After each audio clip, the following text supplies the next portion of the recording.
Bonjour à tous, Denis Weiss, île de la Réunion. Aujourd'hui, je vous présente Immersion.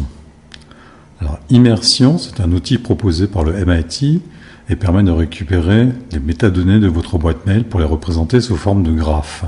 Immersion va récupérer les expéditeurs, les destinataires et les dates et heures de vos courriers électroniques pour les analyser et proposer ensuite les relations entre les différents contacts.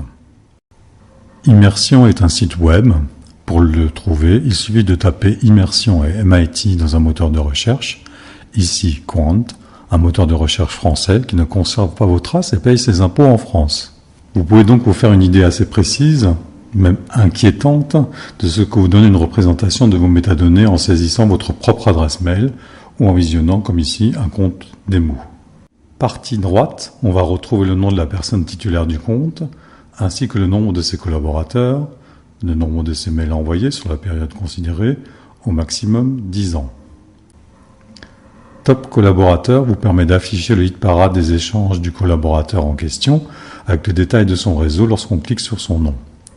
Sur la partie basse, des liens permettent d'afficher directement en fonction de périodes de type semaine, mois ou année passée, ou alors de choisir une plage à l'aide de curseurs. Sur la partie gauche, l'on retrouve des possibilités de zoom, celle d'augmenter ou réduire le nombre de nœuds, ou d'afficher le nombre de liens, ou d'afficher ou non les étiquettes. Un champ de recherche par autocomplétion permet enfin d'afficher l'environnement social d'un seul collaborateur. Immersion permet donc de dessiner le réseau social d'une personne à partir d'une seule messagerie.